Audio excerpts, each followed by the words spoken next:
Lebanon ইসরায়েলের সার্বভৌমত্ব স্বীকার করে নিল। হামলা তো আগেও চালিয়েছে, কিন্তু এত স্পেসিফিক তো না, হঠাৎ করে কি? সর্বশক্তি এখন রাশিয়ার দিকে। ইউক্রেন বা পশ্চিমাদের এখন টার্গেট হলো রাশিয়ার জ্বালানি খাতটাকে একদম শেষ করে দেয়া। সে হরমুজকে নিয়ে কিন্তু পরপর 3 দিন হামলা প্রতি হামলা আমরা দেখলাম। সুপ্রিয় দর্শক, খবর সংযোগ টক শোতে আপনাদের স্বাগত। কেমন আছেন আপনারা? নিশ্চয়ই ভালো, আমরাও ভালো আছি। আপনাদের সঙ্গে রয়েছে আমি কাজল হায়দার, আর আমার সঙ্গে রয়েছেন সিনিয়র সাংবাদিক আহমদ আতিক। আতিক ভাই, খবর সংযোগ টক শোর দেশ এবং দেশের বাইরের অগণিত দর্শক শ্রোতা এবং আমাদের পক্ষ থেকে আজকের অনুষ্ঠানে আপনাকে স্বাগত জানাচ্ছি। দর্শক শ্রোতাদের আমাদের পক্ষ থেকে স্বাগত। ধন্যবাদ। আজকে আপনারা জানেন যে সবসময় আমরা ইরান দিয়ে শুরু করি, ইরান আমরা শুরু করব, কিন্তু ইউক্রেন রাশিয়া যে যুদ্ধটা প্রায় 4 বছরের বেশি সময় ধরে চলছে, সেখানে কিছু আমরা দেখছি ইরান যুদ্ধটা থামার পরে সেখানে অনেক ডেভেলপমেন্ট, খারাপ অর্থে ডেভেলপমেন্ট হচ্ছে।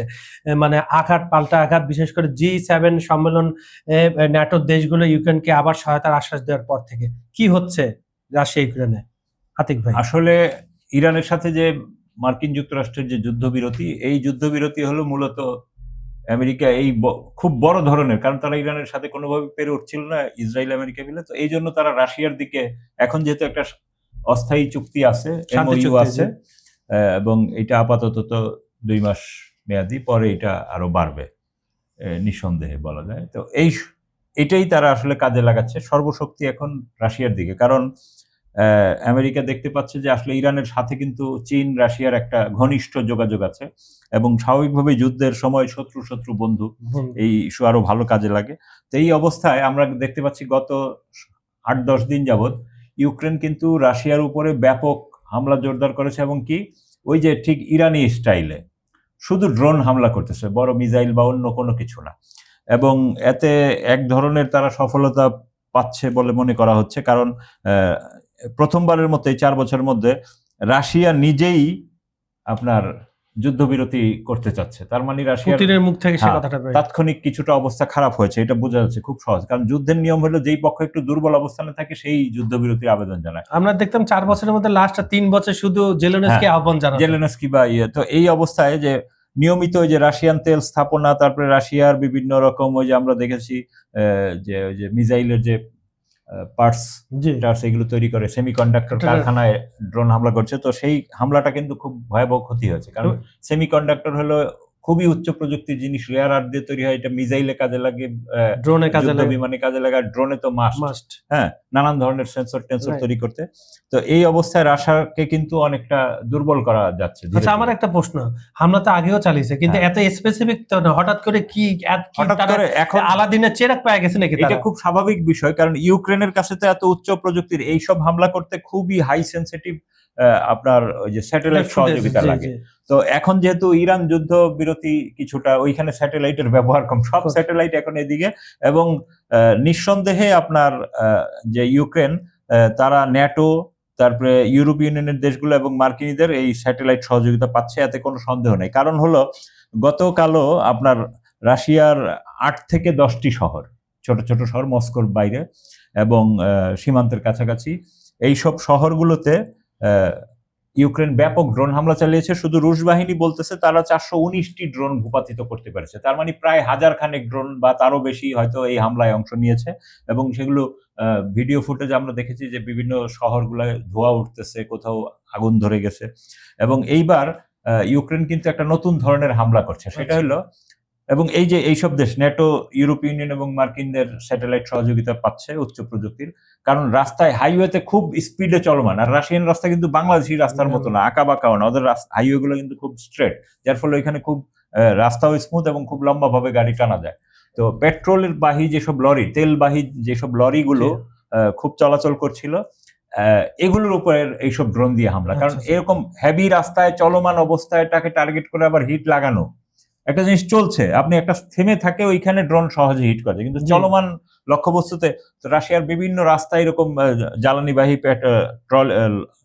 ইয়েগুলো, ট্যাঙ্কারগুলো জ্বলছে, এবং রাশিয়ার বিভিন্ন জায়গায় বড় বড় পেট্রোল, মানে পেট্রোল পাম্প আমরা যেগুলো বলি, মানে তেল সংরক্ষণ, এইসব জায়গায় ব্যাপক হামলা করছে। মানে ইউক্রেন বা পশ্চিমাদের এখন টার্গেট হলো রাশিয়ার জ্বালানি খাতটাকে একদম শেষ করে দেয়। আর 2 হলো আপনার এই যে রাশিয়ার ভিতরেও এই যে জ্বালানিগুলো মুভমেন্ট করছিল, তো আপনি যদি বিভিন্ন শহরে জ্বালানির সংকট দেখা দেয়, তখন তো ওই শহরের মানুষরা ক্ষেপে উঠবে। আভ্যন্তরীণ এবং ভাবে হ্যাঁ, ঝামেলা তখন হয়। সে পিছিয়ে পড়বে। তো তা আপনার কথা মনে হচ্ছে দুই জায়গায় হিট করতেছে, একটা হচ্ছে ইকোনমিক্যালি তেলের হ্যাঁ। উপরে, প্লাস হচ্ছে ওয়ার ইকুইপমেন্টের শিল্প কারখানাগুলা। এবং এর মাধ্যমে কিন্তু একটা বড় যুদ্ধের প্রবলেম তৈরি হচ্ছে কিন্তু। আচ্ছা। কারণ রাশিয়া যদি এরকম বারবার মাইর খেতে থাকে, সেও কিন্তু তার আত্মরক্ষার জন্য আরো হাইলি হাই সেনসিটিভ অস্ত্র। কারণ তো সবসময় তো এই যে যুদ্ধবাজ নেতা বলা হ্যাঁ, হয় এই রাশিয়ানদের, হুম। এবং তাদের ঐতিহ্য আছে, এবং রাশিয়া আজ পর্যন্ত সম্ভবত কেউ দখল করতে পারে না। না। তাই আচ্ছা, তাহলে আমরা রাশিয়ার দিকে নজর দেবো। আমরা এখন নজর দেই একটু ইরানের দিকে, মার্কিন যুক্তরাষ্ট্রের দিকে। আমার এত প্রিয় লোক ট্রাম্প সাহেব, যে আমি তাকে ট্রাম্প মহাশয় ঝানু ব্যবসায়ী বলি, কিন্তু আদিব ভাই কেন জানি তাকে পছন্দ করে না। না, কারণ তিনি হলেন মানবতা বিরোধী অপরাধের সাব্যস্ত এবং নারী ও শিশুদের হত্যাকাণ্ডের যুক্ত। আচ্ছা, এবং এপস্টেইন কাণ্ডে আপনি জানেন কিশোরী এবং শিশুদের উপর সে মানে অত্যাচার। অনেকের তো নাম ছিল, আপনি হ্যাঁ। স্পেসিফিক তার নামই যেহেতু বলতেছেন। সেই স্পেসিফিক আলোচনা ক্ষমতাধর ক্ষমতার সর্বোচ্চ। সরকার। আচ্ছা, যেটা হোক, আচ্ছা এখন ইরানের আমরা বেশ কিছুদিন না, 2-3 দিন ধরে লক্ষ্য করছি যে ট্রাম্প বারবার বলছিল যে ইরানের অনুরোধে আমরা আবার দোহায় বসছি, এবং তার দুইজন যে ডান হাত বাম হাত আছে, স্টিভ উইটকফ এবং জেরেড কুশনার তার জামাতা, দুইজনে কিন্তু পৌঁছে গেছে এবং কাতারের সাথে আলাপ করছে। আর তেহরান তো বলে দিচ্ছে আমরা সরাসরি তাদের সাথে আলাপ করবো না। কি হচ্ছে এখানে কারা অংশ নিচ্ছে, আলোচনা মূল বিষয় কি, আর সংঘাতের তীব্রতা কি হচ্ছে এখন বলেন তো? না, যেমন ইরানের পক্ষ থেকে এই যে গতকাল আর কি মঙ্গলবার যে কাতারের দোহায় মধ্যস্থকারীদের সঙ্গে ইরান ইস্যুতে আলোচনা করছে মার্কিন প্রতিনিধিরা, এইটা কাতারও জানিয়েছে। আর ইরানের পক্ষ থেকে জানানো হয়েছে তাদের একটি প্রতিনিধি দল এই সপ্তাহে দোহা সফর করলেও যুক্তরাষ্ট্রের সঙ্গে সরাসরি কোনো আলোচনায় অংশ নিবে না, এবং দুই পক্ষের মধ্যে, কাতারও জানিয়েছে দুই পক্ষের মধ্যে কোনো আলোচনা সরাসরি হবে না। ইরান এখনো পৌঁছায়নি সম্ভবত, আমেরিকান প্রতিনিধি দল চলে যাওয়ার পরে আমেরিকান প্রতিনিধি দল গতকাল পৌঁছেছে। হ্যাঁ। এবং ইরানীয় ওই যে আপনার তাদের তো এমবাসি পর্যায়ে আছে, ওইখানে কূটনৈতিক যোগাযোগ আছে, মানে উচ্চ পর্যায়ের প্রতিনিধিরা হয়তো এই সপ্তাহে যাবে, এটা ইরানিরাও বলছে। এবং এক্স মাধ্যমে ট্রাম্প যেটা দাবি করছেন যে ট্রাম্পের দাবি ইরান আলোচনার অনুরোধ সেটাই করেছে। তো, তো এখানে ইরান তো কোনোদিনও আলোচনার অনুরোধ করতে, এটা ট্রাম্পের বাগাড়ম্বর আর কি, সবসময় মিথ্যা কথা বলে। এবং ট্রাম্প বলে বেশি কথা বলে, উনি মিথ্যা কথা, একটু বেশি কথা বলে। ট্রাম্প হলো ট্রাম্প বলছে যে আজকে আলোচনা অনুষ্ঠিত হবে, কিন্তু ইরানি প্রতিনিধি দল তো সেটা করছে না। আর ফক্স নিউজকে দেওয়া সাক্ষাৎকারেও হোয়াইট হাউসের মুখপাত্র বলছেন মার্কিন যে দূত স্টিভ উইটকফ ও তার জামাতা জেরেড কুশনার এই বৈঠকের জন্য দোহায় যাচ্ছেন, অলরেডি পৌঁছে গেছেন। তো কাতারের যে পররাষ্ট্র মন্ত্রণালয়ের মুখপাত্র মাজেদ আলী আনসারি আজকে নিশ্চিত করেন সকালে যে উইটকফ কুশনার দোহায় পৌঁছেছেন এবং তারা ইরানের প্রতিনিধির সঙ্গে আলোচনার জন্য আসেননি, মানে এটা নিশ্চিত আর কি, সুযোগ পাননি এই কথাটা। তিনি আরো বলছেন তারা মধ্যস্থতা কাতারি কর্মকর্তাদের সঙ্গে বৈঠক করবেন, আলোচনায় আঞ্চলিক বিভিন্ন বিষয় থাকবে, যার মধ্যে অবশ্যই ইরান ও লেবাননের বিষয় অন্তর্ভুক্ত। আর ইরানের পররাষ্ট্র মন্ত্রণালয়ের যে মুখপাত্র আছে ইসমাইল বাঘাই, তিনি গতকাল বলেছেন বিশেষজ্ঞদের একটি প্রতিনিধি দল সপ্তাহের শেষ দিকে চুক্তি বাস্তবায়ন সংক্রান্ত আলোচনা করতে দোহায় যাবে, তবে সেটি যুক্তরাষ্ট্রের সঙ্গে সরাসরি বৈঠক নয়। তার মতে, তার ভাষ্য আর কি, আমরা এখনো চূড়ান্ত যুক্তি নিয়ে আলোচনার পর্যায়ে প্রবেশ করিনি, আগামী কয়েকদিন যুক্তরাষ্ট্রের সঙ্গে কোনো পর্যায়ে আমাদের আলোচনা হবে না। তার মানে হলো মানে যে তাদের যে শহীদ রাহবারের জানাজা, এইটার কারণেই আমার ধারণা আর কি, যে এখন ওনার একটা কথা আপনি নিশ্চয়ই ধরছেন যে আমরা এখনো চূড়ান্ত চুক্তি নিয়ে আলোচনা পর্যায়ে প্রবেশ করি। কারণ আপনি দেখেন প্রথম আলোচনা যেটা হলো, হরমুজটা কিন্তু সেটেল হয়ে গেল আলোচনা টেবিলে। সেই হরমুজকে নিয়ে কিন্তু পরপর 3 দিন প্রতি হামলা আমরা দেখলাম। তার মানে আলোচনা হচ্ছে, কিন্তু এগুলো মানতেছে না বিপক্ষতা। চুক্তির আসলে মূল বিষয়টাই হলো গিয়ে কৌশলগত হরমুজ প্রণালী এবং সমঝোতা স্মারকের প্রণালীটি পুনরায় খোলা রাখার বিষয়টি অন্তর্ভুক্ত আছে, কিন্তু কিভাবে খোলা রাখবে সেইটা নিয়ে এখন, যেমন গত শনিবার প্রণালীটি অতিক্রম করার সময় একটি জাহাজ হামলার শিকার হওয়ার পর সেখানে নৌ চলাচল কমে যায়, এখন কিন্তু অনেক কম। এবং এক মার্কিন কর্মকর্তা এএফপি কে জানিয়েছে যে সমঝোতা স্মারকের সব বিষয় নিয়ে আলোচনা অব্যাহত থাকবে, হরমুজ প্রণালী দিয়ে চলাচলকারী জাহাজগুলোর ভবিষ্যৎ ব্যবস্থাপনা নিয়েও ইরান সম্প্রতি ওমানের সঙ্গে আলোচনা করেছে। তো আলোচনার একটি গুরুত্বপূর্ণ দিক হলো যুক্তরাষ্ট্রের নিষেধাজ্ঞার কারণে জব্দ থাকা যে ইরানি সম্পদ। তো ইরানের যে প্রেসিডেন্ট উনি বলেছেন এই অর্থ ছাড়ের জন্য প্রয়োজনীয় পদক্ষেপ চলমান রয়েছে। আর তিনি তার দফতর থেকে আরো জানা যায় যে কাতারে আটকে থাকা মোট $12 বিলিয়ন মধ্যে $6 বিলিয়ন ছাড় করে দেশে ফিরিয়ে আনার পরিকল্পনা রয়েছে এবং ইরানের জব্দ সম্পদ মুক্ত করার বিষয়টি নিয়েও কাতারি পক্ষের সঙ্গে মানে আজকে মঙ্গলবার কিছু আলোচনা। আপনার কি মনে হয় যে টাকা অর্ধেক পেয়ে গেছে $6 বিলিয়ন? বিভিন্ন source যেহেতু কিন্তু বিভিন্ন সোর্স বলতে, কিন্তু যেহেতু অফিসিয়ালি তার প্রেসিডেন্টের দপ্তর যেটা জানিয়েছে যে 12 থেকে 6 আসার, মানে এখনো ইরানে এসে পৌঁছেনি। আচ্ছা, এখন আপনি কার কথা বিশ্বাস করেন? আপনি জানেন যে এই যে হরমুজে কোনো ধরনের সমস্যা হলে চুক্তিতে ছিল একটা হটলাইন স্থাপন করা, যেমন দুইটা জাহাজ অ্যাটাক হওয়ার আগে নিশ্চয়ই হটলাইনে কথাবার্তা হতো। আমেরিকা বলছে হটলাইন হ্যাঁ আমরা চালু করেছি, কিন্তু ইরান বলছে এ নিয়ে হটলাইন কোনো স্থাপনই করা হয়নি। না, হটলাইন স্থাপন করা হয়নি, এটাই সত্য। সত্য, মানে এতটা যদি ডিফারেন্স থাকে, এত আপনার প্রতিপক্ষকে তো সামান্য সম্মান করতে হবে। এখন দেখা যাচ্ছে আপনি যা বলছেন সবই মিথ্যা কথা, তাই তো বেসিক্যালি তো তাই বোঝা যাচ্ছে। বেসিক্যালি তো তাই দেখা যাচ্ছে। আচ্ছা, এখন এই সংঘাতের তীব্রতার কি অবস্থা একটু বলেন। সংঘাতের তীব্রতা তো আমরা দেখেছি যে যুদ্ধকালীন তো এক ধরনের তীব্রতা দেখেছি, যে ইরানের স্কুলগুলা, শিক্ষা প্রতিষ্ঠান, পাবলিক এলাকা, এগুলো হামলা চলছে। আবার ইরান ও ইসরায়েলের বিভিন্ন স্থাপনা এবং মধ্যপ্রাচ্য জুড়ে 9টি দেশে মার্কিন ঘাঁটিগুলোতে হামলা চালিয়েছে, যেটা দ্বিতীয় বিশ্বযুদ্ধের পর মার্কিন কোনো ঘাঁটির দিকে কেউ একটা ঢিল ছোড়ার সাহস পায়নি। ইরান সেই কাজটি করেছে। আর লেবাননের কি অবস্থা? লেবাননের মধ্যে হ্যাঁ, ওইটা যাচ্ছি। তারপরে আপনার এখন যে হরমুজ প্রণালী নিয়ে বারবার উত্তেজনা হয়েছে, গত সপ্তাহে 2বারের মতো হামলা পাল্টা হামলার মতো ঘটনা ঘটলো। মার্কিন সেন্ট্রাল কমান্ড জানিয়েছে তারা 10টি সামরিক লক্ষ্যবস্তু ইরানে হামলা চালিয়েছে। পাল্টা ইরানও দাবি করছে তারা কুয়েত ও বাহরাইনে মার্কিন ঘাঁটিতে পাল্টা হামলা চালিয়েছে। তো দুই দেশই এইসব হামলার নিন্দা জানায়। এবং একই সময়ে আপনার লেবাননেও ইসরায়েল ও যে প্রতিরোধ যোদ্ধাদের বর্তমান অবস্থা কিছুটা শান্ত রয়েছে, কিন্তু গত পরশুদিন লেবাননের প্রতিরোধ যোদ্ধাদের কিছু বাংকার টাঙ্কার এগুলো ইসরায়েলিরা দাবি করতেছে তারা। হ্যাঁ, দাবি করতেছে। না, ফুটেজও দেখা গেছে আসলে কিছু একটা ধ্বংস করছে তারা।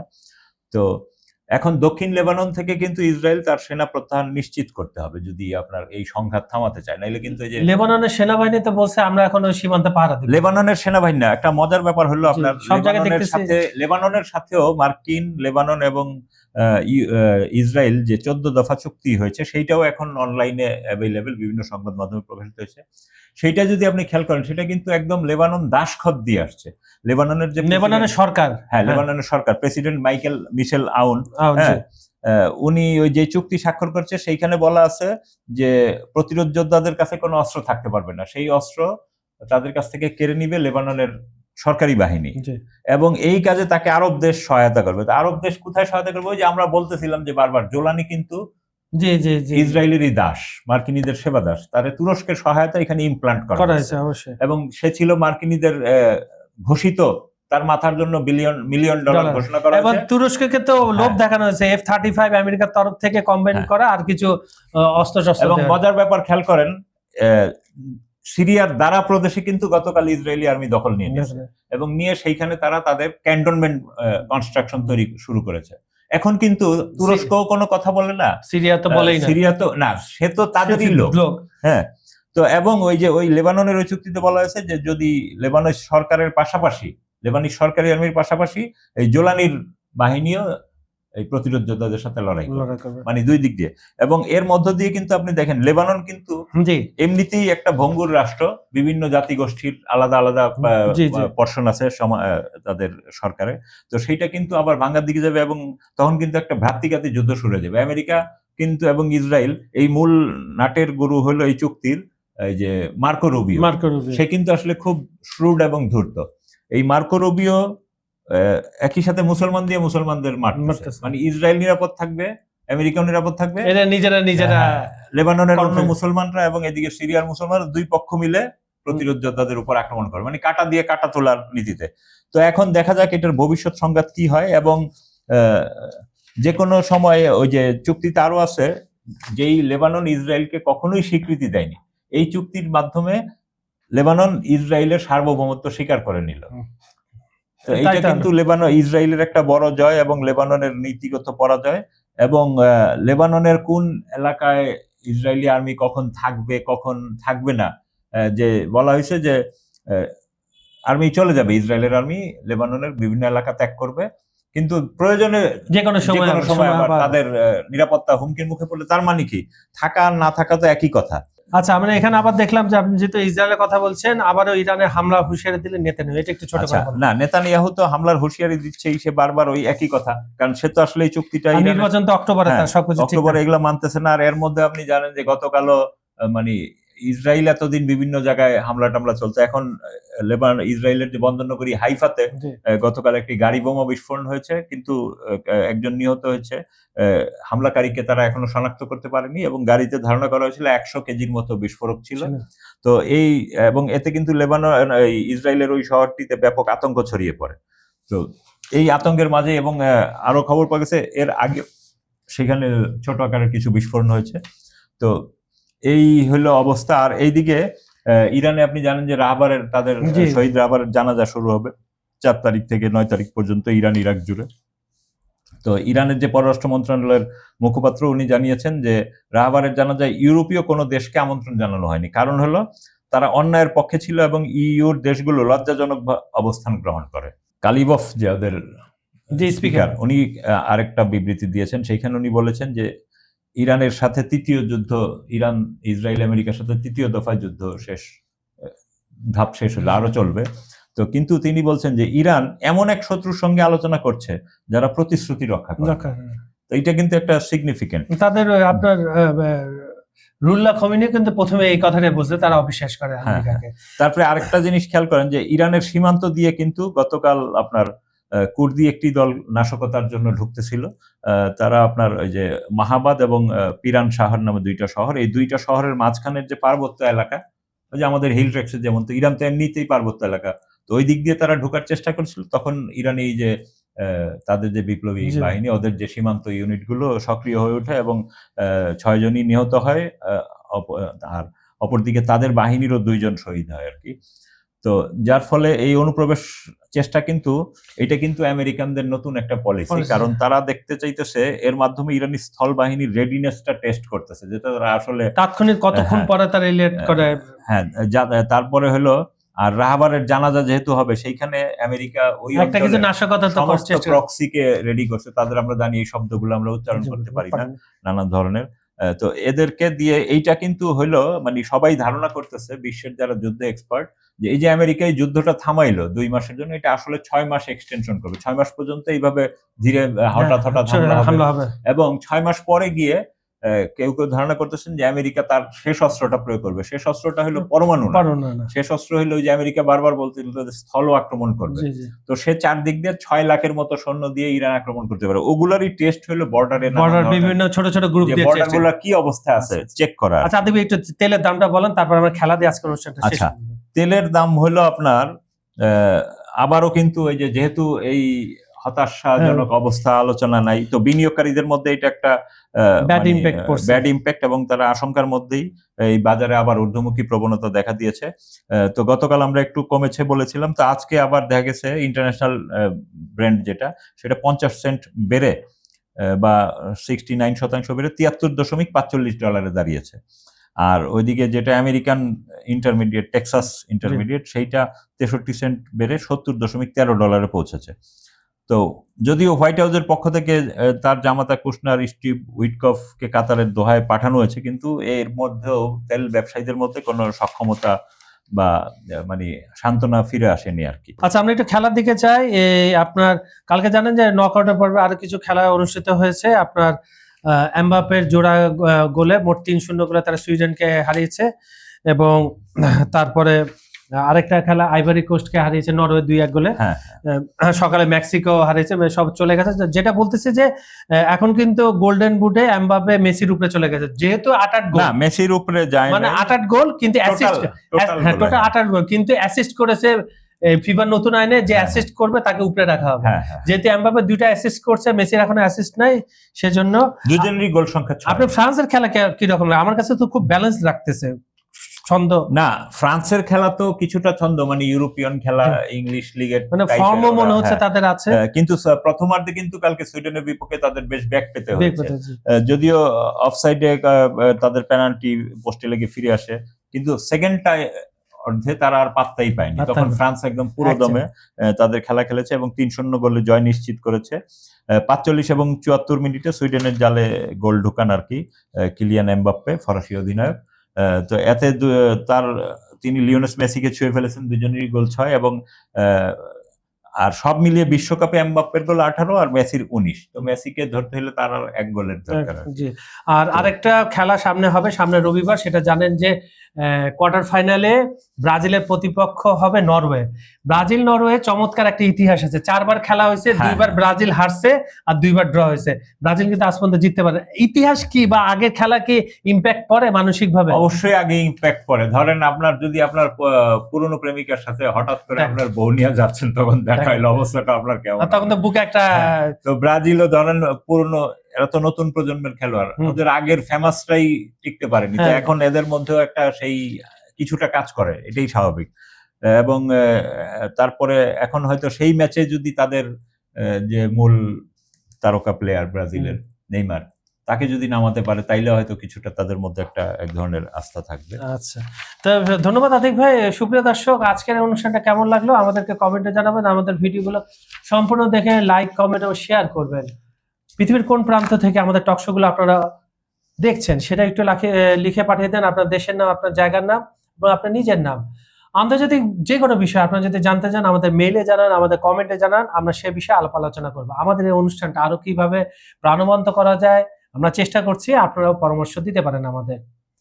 আর বিজ্ঞাপন প্রমোশনের জন্য ডেসক্রিপশন কিছু নাম্বার দেওয়া আছে, আপনারা যোগাযোগ করতে পারেন। এই বলে আজকের মতো অনুষ্ঠান শেষ করছি। আগামীকাল একই সময় একই চ্যানেলে আবার দেখা হবে। আল্লাহ হাফেজ।